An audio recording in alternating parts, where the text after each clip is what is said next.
eco jango jango. Bongo gira jamu cangue, aya, orere, bongo gira jamu cangue. Ecoabô, Mojuba a todos. Mais uma vez estamos aqui com o programa Ancestralidade, um olhar para a matriz africana.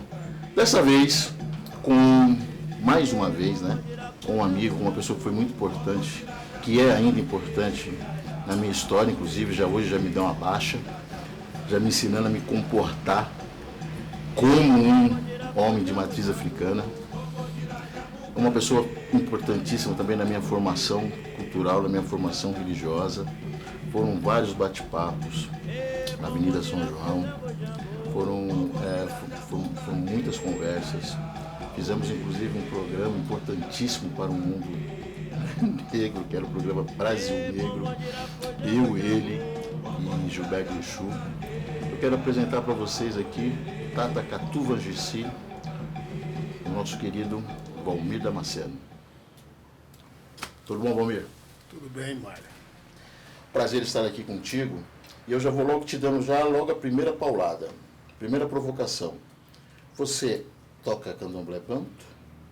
Não, porque não existe candomblé banto, não existe candomblé Angola, né? Que se denomina uns Congo Angola ou Angola Congo.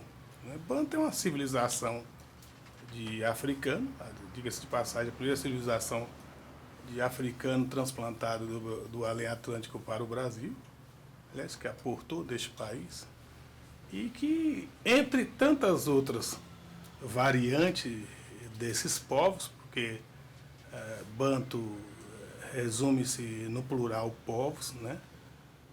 Ba é plural, intu, raça, povo, ou gente, ou untu, né? Quer dizer, povos, e que permeou esse país tanto do ponto de vista cultural como social e educacional também. Né? E reportando a venerável professora doutora Ieda Pessoa de Castro, uma das mais importantes estudiosas e pesquisadora das culturas bantus, ela é muito clara, e com toda razão e com muita propriedade, em dizer que nós falamos um português africanizado, porque o português vernáculo brasileiro ele é permeado de expressões dos bantus. Né? E, portanto, o candomblé de Angola ele vem na esteira desses povos da África Austral e África Central. É o povo que aqui ele pensa e reconstrói as suas crenças, a sua espiritualidade, né, e as suas culturas. E dentre essas, o candomblé de Angola faz parte desse conjunto da bantuidade. Você poderia dizer qual é a principal diferença entre o candomblé Angola e o candomblé de Queto? O candomblé de Angola, ele se traduz num pensamento desse povo da África Austral e Central. E ele se diferencia nas suas línguas, nos seus hábitos, nos seus costumes. Embora muitos terreiros tenha-se de Angola, tenha-se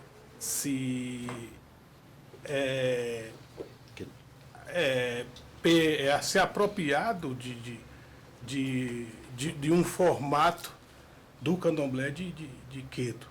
Ou, digamos assim, podemos dizer, copiado, né? Mas, na realidade, a diferença se dá mais na questão da identidade. Por exemplo, o noviço ou recém-iniciado de Angola chama Muzenza, né? Que Já no candomblé de Queto é Iaú. Então, na realidade, a diferença se dá na identidade dessas culturas. A cultura Yorubá e a cultura dos Bantos. Como a gente pode... Essa mistura, até que ponto essa mistura, vamos dizer assim, essa quetonização, né, do candomblé de Angola, até que ponto isso prejudicou a cultura? Olha, o venerável... Ou não prejudicou, né? Sim, o venerável Ogã Agbá Gilberto de Exu, né, que foi um dos participantes aqui... Nosso primeiro programa. Que me antecedeu, que é uma das pessoas que eu me inspiro para falar de candomblé, dada a sua experiência, a sua vivência, é um mestre, né? Ele que conheceu vários expoentes do candomblé de Angola, né? Ele diz que o candomblé de Angola, na realidade, não é só Gilberto que diz isso, a própria história deixa bem claro. O candomblé de Angola foi prejudicado em função da academia intelectual. Ela que se portou, como se porta até hoje, com o pensamento europeu, o pensamento colonial, a academia ela é colonizada até hoje. Então, houve interesse de sustentar de que um povo, um determinado povo advindo do continente africano era mais importante que o outro. Foi para a academia interessante sustentar isso e até hoje está sustentado. Então, o prejuízo se deu quando essa academia ela tenta de todas as formas invisibilizar a presença dos bantos no tocante à questão do candomblé. Então, trouxe um prejuízo danoso à tradição, né? As pessoas, ao se estabelecerem enquanto sacerdotisa, enquanto pai e mãe de santo, ele dizer que ele é no caso, ele é por exemplo, no meu caso, eu sou de Cavungo, então eu tenho que sustentar para efeito, né, num conjunto da sociedade, de que como essa entidade ou divindade, ela não se conhece, então eu tenho que sustentar que eu sou de Omolu. Então a academia ela teve um papel muito triste na construção da nossa história, na construção da nossa identidade. Aliás, como toda colonização, né? Tem Sim. um papel muito triste na história do povo africano, inclusive nessa parte. Sim. Né? Porque eles contam aquilo que eu sempre digo, nós é que precisamos contar a nossa história. Né? Nossa história precisa começar a ser contada de dentro para fora, e não como sempre foi contada, né? De fora para dentro, né? Uma invasão. A história do povo africano tem que ser contada pelos próprios africanos. Exatamente. E a África tem que voltar para si. Exatamente. E não ficar copiando coisas daqui e dali. No candomblé não foi diferente. Exatamente. Né? Se copiar o próprio candomblé de Angola, foi obrigado, né, a copiar formas de outras culturas africanas, né, e introduzir no seio do próprio candomblé. Ao ponto de dizer que Zumbi dos Palmares, que a própria expressão Zumbi é oriunda dos bantos, dizer que Zumbi é de Xangô, Zumbi é de Ogum. O próprio filme. Sim. Né? O próprio filme Palmares, né? Faz uma distorção completa, né? Até Exatamente. Porque naquela época os Yorubás ainda não tinham sido ainda, né? Sequestrados e trazidos aqui para o país, né? Sim, que inclusive há pessoas aqui no Brasil que inclusive Tá. se utiliza da expressão de oba ou obá e soba também, né? Que soba na realidade é uma personalidade importante, um rei de aldeias dos Bantu. Né? Romero, vamos deixar para continuar com esse papo no próximo segmento. Voltamos daqui a pouco. Voltamos com ancestralidade, um olhar para a matriz africana. Vamos pegando um gancho daquele nosso papo anterior. Qual a importância do seu trabalho, do trabalho do falecido Tata Tauá, que nos deixou recentemente, na questão da, não sei se a palavra correta seria se não for, por favor, me corrija, ressignificação da cultura Angola, ou dos candomblés de Angola. Recuperação. Só cumprindo um dever de justiça, né, eu queria ainda A fala é sua. dar uma melhorada na nossa discussão anterior, na questão da presença dos Bantu aqui no Brasil, que isso começa a partir de 1530. Né? E depois essa função da academia, ela, por um dever de justiça, não prejudicou só os Bantu, prejudicou também o Jeje, o povo Fon e outras variantes que se estabeleceram aqui enquanto candomblé. O candomblé se traduziu apenas em 3 casas. Né? A Casa Branca do Engenho Velho, o Afonjá e mais outra. E isso, com o patronato de todo esse estelionato, deve-se a Nina Rodrigues. E aí seguido por outros pesquisadores da sua época. Né? E é bom frisar, né, que Nina Rodrigues era racista e era eugenista. Sim. E como é que ele pôde, né, formatar uma ideia sobre nós? E nós seguirmos, né, e não discutirmos isso, não questionarmos, como você falou, esse estelionato. O Nina Rodrigues, ele teve a pachorra de que nenhum outro teve, né? Foi a conivência com as elites da época, né? A elite, digamos assim, a elite branca, baiana, né?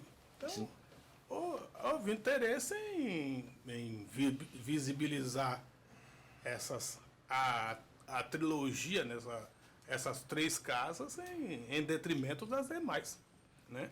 E, inclusive, ele chega ao despropósito de dizer, e como outros escreveram também, que dos Bantus só restaram, eram burros, né? Eram toscos, né? E que só restaram apenas algumas lembranças de Zambiapom, e que na realidade isso tudo, esse conjunto de crença que se dizia Bantu, era na realidade candomblé de caboclo, né? Era coisa assim, dando o sentido de que a coisa não tinha importância, não servia para nada. Sim. Então, esse processo ele não terminou, inclusive os próprios angoleiros da Bahia passaram a admitir que era assim também, né? E escondia a sua verdadeira identidade sociocultural e religiosa. Daí passaram-se todos esses anos, e aí eu me lembro bem, na década de 90, começa-se você vem para São Paulo, foi quando eu te conheci, Tata Tauá, vocês começam a discutir, fazer essa reconstrução, né, da questão do candomblé de Angola. Na realidade, voltando ao mestre Gilberto de Exu, não é nem puxar saquismo. É ele que impulsiona uma luta para a busca de identidade, né? Eu tenho que ser sincero em dizer isso. E aí, se Gilberto começa a fazer provocações, e eu chego aqui também, vindo de um terreiro tradicional, né? Que o Tumbenci de Maria Nené é o primeiro terreiro de candomblé com Angola estabelecido em Salvador, né? Maria Neném foi a mãe de santo de candomblé de Angola mais importante, né? Depois vem outros expoentes que passa inclusive pelas mãos de Sinha Maria Neném, né? Como o seu Bernardino, que embora ele estabeleceu sua casa em 1910, mas ele já tinha vindo de um outro sacerdote e com o falecimento do seu pai de santo, ele procura Dona Maria Genoveva do Bonfim para dar prosseguimento, continuidade às suas obrigações no candomblé. E lá, quando ele vai ao Tumbenci, ele encontra seu siriaco já recolhido para ser iniciado no candomblé. Seu siriaco e o outro irmão dele, Cambambe, né, que fundaram o candomblé em Acupe de Santo Amaro, no Recôncavo Baiano, e depois candomblé se muda para Salvador.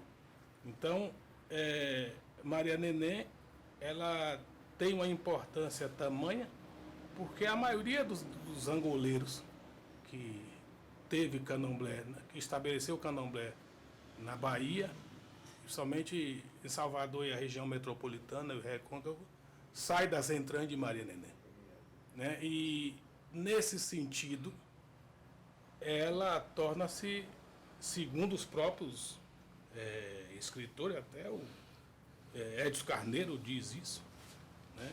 Ela torna-se a mãe de santo mais importante do candomblé com Angola. E Gilberto, quando eu chego em São Paulo, eu venho daquele jeito, né? Atirei no que vi, acertei no que não vi.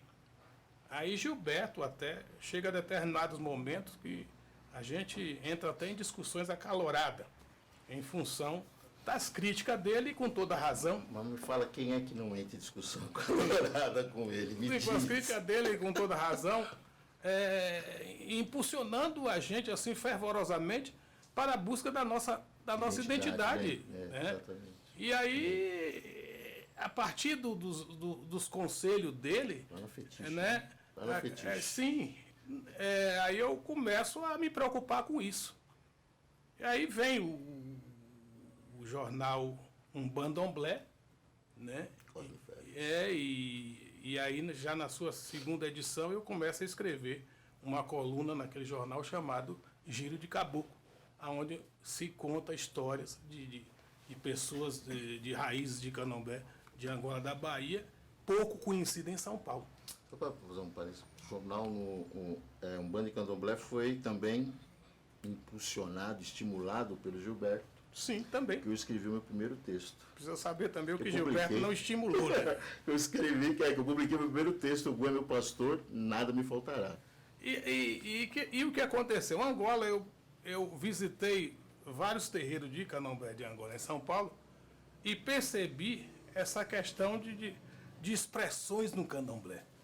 Era comum o candomblé ser de Angola, mas você vai passar diante do Gilberto, que é o mais velho, de Zagô, né? Você vai pedir uma água, Omim, vai pedir o café, Omim Dundum, vai chamar o iniciado, Iaô.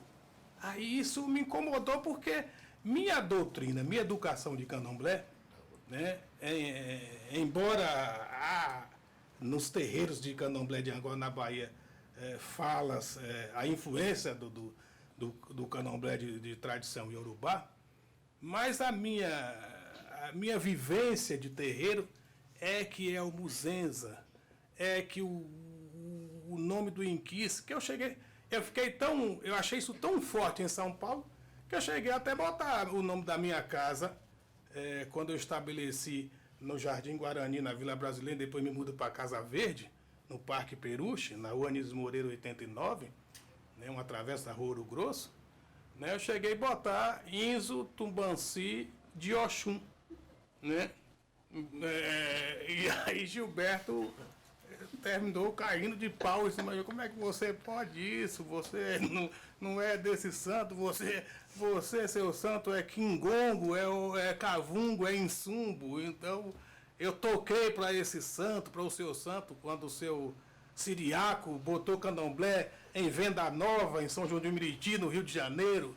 Então e aí eu comecei a pesquisar, a trabalhar essa coisa.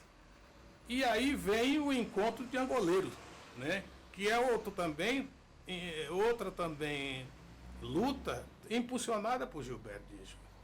Que ele também se preocupou na questão da identidade do candomblé de Angola em São Paulo. Foi uma época que tiveram vários. E uma coisa importante, ele não era angoleiro, não é angoleiro, mas se preocupou com essa questão identitária do candomblé de Angola. Que eu achei muito interessante, quer dizer, a pessoa se preocupando com um patrimônio que entende como importante para nosso povo, para a sociedade de uma forma em geral. E aí, no encontro de angoleiro, foi a minha primeira fala, que foi no Centro Cultural do Jabaquara, acervo da memória do viver afro-brasileiro. Exatamente. Né? Tava, na época, o Tata Nelunde também, que foi um cara também que teve um trabalho importante, né? Assim como tantos outros, e o saudoso Tata Tauá. Né? Então foi nesse momento que São Paulo começa a dizer o que somos, o que queremos e para onde vamos e como estamos. Vamos deixar essa continuidade, vamos tomar um golinho da água, molhar um pouco a palavra, ok? Vamos deixar essa parte, que é uma parte importante da sua história, da nossa história, para daqui a pouco. Voltamos já já. Vamos lá. Voltando com ancestralidade, um olhar para a matriz africana. Tata Katuva Angesi. Le Congo. Que foi? Obrigado. Me diga, me fala mais sobre... eu lembro bem, eu estava nesse momento, teve também o envolvimento do Cosme, né, do jornal Umbanda do Candomblé ainda na época, na organização, né, e tal. Me fala da importância do encontro dos angoleiros. E a gente não pode esquecer também de falar do Cosme, né? Sim. Porque o Cosme também ele tem uma importância muito grande na nossa história. A minha, porque ele publicou meu primeiro texto, né, foi que me deu espaço, né, para falar em alguns outros momentos também. Ele também teve na década de 90, que era uma década que fervesceu nessa questão, os encontros, os simpósios, né, os congressos de tradição de orixá, de inquice. Teve também o encontro GGFOM, lá no Centro Cultural do Jabaquara. Me fala, qual que foi importante? A partir desse momento, o que mudou no candomblé de Angola? Olha, com o advento da globalização, né, essa coisa tomou um rumo diferente. Né? O Cosme foi um grande, e é um grande guerreiro, um batalhador. Né? Ele também teve uma participação incrível nessa questão da recuperação das culturas banto em São Paulo e no Brasil, e foi decisivo para a realização também daquele encontro de angoleiro. Né? Não só ele, como o Babá Walter Odenitá. Isso, Odenitá. Pai Walter de Jundiaí. De Jundiaí também, da FIUTCAB, né? Que é a federação que ele organiza. Exatamente. Né? Então,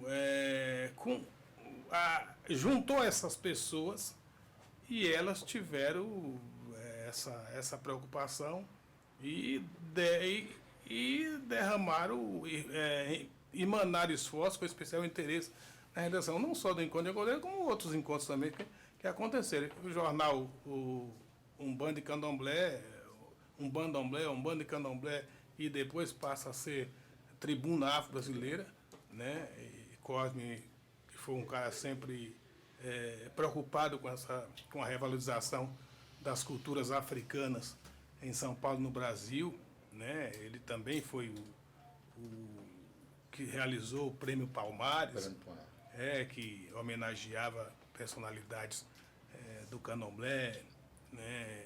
E também vários outros encontros.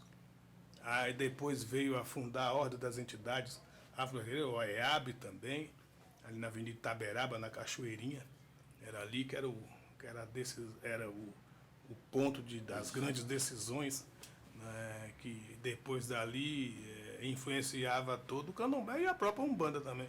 Sim. Então, foi importante tudo isso na recuperação dessas tradições como valores civilizatórios, né? E o encontro de Angoleiro, ele, da forma como ele foi proposta e da forma como foi discutido, ele influenciou no Brasil e na própria Bahia e no Rio de Janeiro, né? Gilberto tem uma fala que ele diz que São Paulo, a Bahia faz o Candomblé e São Paulo pensa o Candomblé. Porque é aqui em São Paulo que acontecem as grandes discussões, as grandes decisões, é aqui que se realizam os grandes encontros, congressos, né? E foi aqui, e pensando nessa fala do Organ Gilberto de Exu, é que nós realizamos também o primeiro Ecobanto. Ecobanto. Sim. Antes disso, Mário, realizamos em 94 a primeira conferência internacional da tradição e cultura afro, no Centro Cultural São Paulo, na sala do Irã Barbosa, que conseguiu reunir representações das casas mais importantes do Candomblé da Bahia, do Rio de Janeiro, do Maranhão e de Pernambuco e do sul do país. E esse evento foi na época eu ainda tinha a federação chamada FENATRAB, que era a Federação Nacional da Tradição e Cultura Afro-Brasileira, que funcionava no bairro do Paraíso, aqui perto do Centro Cultural São Paulo, do Centro da Vergueiro. E aí nós realizamos essa atividade que foi presidida por mim e coordenada pelo saudoso Toivodunó Francelino Chapanã, que foi uma pessoa também importante nessa questão das discussões da revalorização das religiões de matriz africana em São Paulo, né? Que ele era o coordenador geral do Intercab. Do Intercab, São Paulo. Sim, do Intercab São Paulo. E teve também o papel de vários dirigentes que se reunia na Rua Vigário Albernaz, 749, na Vila Comecindo, na casa da saudosa Mameto Namboazaz, do Tata Famegui. Ali a gente se reunia para discutir várias questões que concernente ao Candomblé e à própria Umbanda. Então, a partir de várias discussões, isso veio a impulsionar discussões em outros lugares, como na Bahia, por exemplo. A partir do momento que nós realizamos o Ecobanto para discutir a questão das culturas banto em São Paulo, a Bahia realiza o Tata Comanangi, né, da raiz da saudosa Mariquinha Lembá. Ele é Tata Lubito, funda a Aquibanto, a Associação Nacional da Cultura Banto, sediada lá no Pelourinho, no Centro Histórico de Salvador, e que também com esse mesmo viés, objetivando dar visibilidade às manifestações banto no Brasil, a partir ali da Bahia, e que esse senhor ele consegue congregar no seio da sua instituição vários terreiros de Candomblé de Angola. E aí começa a dar curso de língua quimbunda e quicongo, né? E dá também muda também significativamente a maneira do próprio angoleiro pensar o seu candomblé. Do angoleiro chamar para si a sua própria identidade, né? E deixar o formato de candomblé alheio, né? Certo. Então foi muito importante isso, quer dizer, São Paulo bate o tambor e balança a Bahia. E aí a Aquibanto realiza a primeira Kizomba Banto, que é uma reunião das famílias de candomblé de Angola, e que a partir daí você sabe de onde você, de que entranha que você veio. A família de Maria Nenê, a família Mariquelembá, a família Gomeia, a família de Gregório Maquende e outras, né? Então, a partir daí é que o próprio povo angoleiro começa a se reencontrar, né? A partir dessa reunião. E aí, seguida por outras atividades realizadas em outros lugares do Brasil. Banda gira, tá certo? Gira aí. Agradeço a Casa das Áfricas, Casa África Brasil. África Brasil, desculpa, pela oportunidade de estar aqui e me coloco à disposição para uma próxima oportunidade. E que Zambi, Umpunco, Maraê, Catumendara, Cucolela, Quibucuá, Lingunza, Sequereta, Lamicu. Que Deus Todo-Poderoso dê força, paz e prosperidade que a Maria corre no mar. Aueito. Muito obrigado, meu irmão. Obrigado. Obrigado mesmo.